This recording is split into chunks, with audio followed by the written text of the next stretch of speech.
आज हम बात करेंगे इरेक्टाइल डिस्फंक्शन के बेसिक कोज के बारे में। अगर आपको किस तरीके का कारण है, कैसे आप इसको जान पाएंगे, कुछ पॉइंट्स के माध्यम से आपके सामने क्लियर करेंगे कि आपको किस तरीके का इरेक्टाइल डिस्फंक्शन है। अगर आप इस कारण को जान लेते हैं तो इसका प्रॉपर ट्रीटमेंट या परमानेंट ट्रीटमेंट हो पाएगा। तो चलिए बिना देरी के वीडियो को स्टार्ट करते हैं। मैं हूं डॉक्टर रामदेव लमोरिया, एक होम्योपैथी कंसल्टेंट, और आपका बहुत बहुत स्वागत करता हूं आपके अपने चैनल पारस होम्योपैथी में।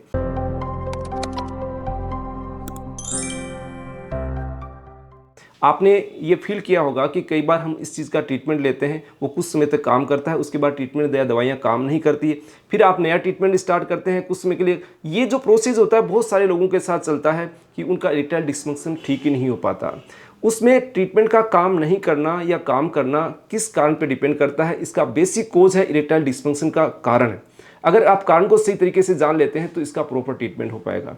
तो आपके अंदर इरेक्टाइल डिस्फंक्शन का क्या कारण है, इन पॉइंट्स के माध्यम से आपको बताऊंगा, तो इनको ध्यान से सुनिएगा जिससे आपको पता चल पाए। तो सबसे पहला कारण है कि आपको दो कारण हम इस चीज़ में मान सकते हैं। एक होता है साइकोलॉजिकल, मैक्सिमम पेशेंट के अंदर साइकोलॉजिकल कारण होता है। दूसरा होता है ऑर्गेनिक, या हमारे शरीर में कोई कमी तो नहीं है या कोई बीमारी तो नहीं जिस कारण से आपको ये दिक्कत हो रही है, उसको बोलते हैं ऑर्गेनिक कोज। तो पहली चीज़ है कोज के अंदर साइकोलॉजिकल में आपके एंग्जाइटी, डिप्रेशन या किसी तरीके का स्ट्रेस या किसी तरीके की कोई गिल्ट, या फिर आपके रिलेशन में कोई प्रॉब्लम है, इसका मतलब आपको साइकोलॉजिकल कोज है।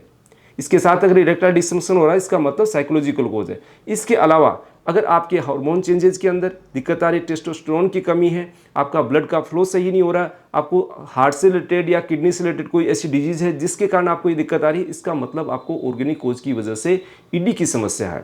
अब सेकंड आता है कि इसका एज ग्रुप क्या इफेक्ट होता है।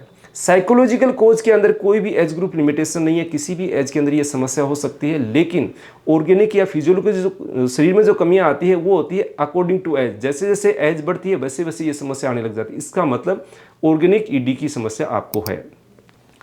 थर्ड आता है, थर्ड पॉइंट में हम डिस्कस करते हैं इसका ऑनसेट, यानी किस तरीके से ये चीज़ आती है। हम पेशेंट को पूछते हैं कि भाई कैसे हुआ आपको, तो वो बताता है कि साहब अचानक से मेरे को दिक्कत होगी। इसका मतलब कहीं ना कहीं कोई साइकोलॉजिकल कोल आपके पीछे है। अगर आपका धीरे धीरे धीरे ये चीज़ें समस्या आ रही है, इसका मतलब ऑर्गेनिक कोज इसके पीछे है। अब बात करते हैं कंसिस्टेंसी की, किस तरीके से आपका ये हो रहा है, ये कब कब हो रहा है। इसका मतलब होता है कि ये अगर आपको अचानक हो रहा है और ये चीज़ कुछ कंडीशन के अंदर हो रही है आपके साथ में, कुछ सिचुएशन के अंदर किसी पर्सन के साथ कांटेक्ट में आने से ही हो रही है, इसके अलावा नहीं हो रही, इसका मतलब कहीं ना कहीं साइकोलॉजिकल कोज है।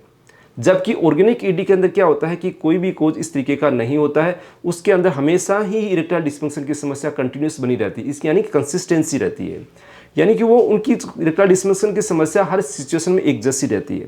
तो ये हो गया। उसके बाद नेक्स्ट आता है इस चीज़ को जानने के लिए मॉर्निंग इरेक्शन। मॉर्निंग इरेक्शन का मतलब जिन लोगों को ऑर्गेनिक कोज या शरीर में कोई दिक्कत है उसके कारण इरेक्टाइल डिस्फंक्शन है, तो उनको मॉर्निंग इरेक्शन आएगा ही नहीं। और जो साइकोलॉजिकल कोज है, जिनके अंदर कोई समस्या अच्छी चल रही है दिमागी रूप से, उन लोगों को मॉर्निंग इरेक्शन आता है, लेकिन कुछ सिचुएशन में वापस डाउन हो जाता है।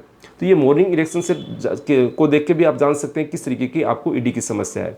नेक्स्ट आता है कि सेक्सुअल स्टिमुलाई या सेक्सुअल रिलेटेड कुछ ऐसी बातें की जाती है, तो कौन से मरीज में कैसा रिस्पॉन्स आएगा। अगर साइकोलॉजिकल मरीज है उसके अंदर स्टिमुलाई आएगी लेकिन सिचुएशन के अंदर डाउन हो जाती है। लेकिन जैसे जिनको ऑर्गेनिक ईडी की समस्या है, उनके अंदर कैसे भी बात करो, कैसे भी रेस्पॉन्स आप करो उनके सेक्सुअल रिलेटेड, उनके कोई भी रेस्पॉन्स नहीं आता। इसका मतलब उनको ऑर्गेनिक ईडी की समस्या है। नेक्स्ट आता है कि उनकी मेडिकल हिस्ट्री कैसी है। मेडिकल हिस्ट्री में जब आने की कोशिश करेंगे कि पहले डिप्रेशन हुआ था, एंग्जाइटी हुआ था, स्ट्रेस की समस्या थी, टेंशन में रहे थे, रिलेशन बहुत अच्छे नहीं रहे थे, या इस तरीके की हमारे को गिल्ट की समस्या के दिमाग में हमेशा ही एक टेंशन बनी रहती है कि मेरे साथ ऐसा हो गया था वैसा हो गया था, वो इसका मतलब उनको साइकोलॉजिकल ईडी की समस्या है।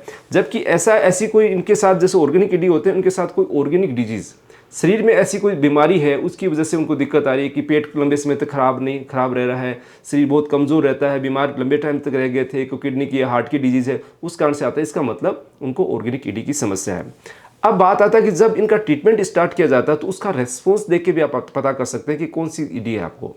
मान लीजिए आपने कोई ट्रीटमेंट दिया, कोई दवाइयाँ दी, वो आपका अच्छा काम नहीं कर रही है, इसका मतलब आपको कहीं ना कहीं साइकोलॉजिकल कोज इसमें परसिस्ट कर रहा है। और जो ऑर्गेनिक ईडी होती है उसमें अगर ऐसी दवाइयाँ दी जाती है इरेक्टाइल डिस्फंक्शन के लिए, वो अच्छा काम करती है।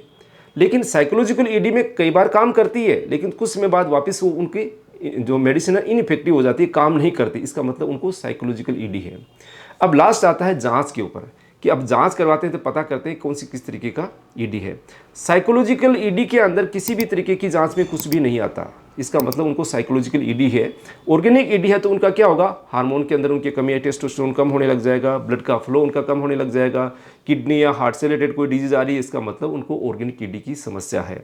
इस तरीके से जांचों के माध्यम से पता कर सकते हैं या इन पॉइंट्स को ध्यान में रखते पता कर सकते हैं कि आपको किस तरीके की ईडी है।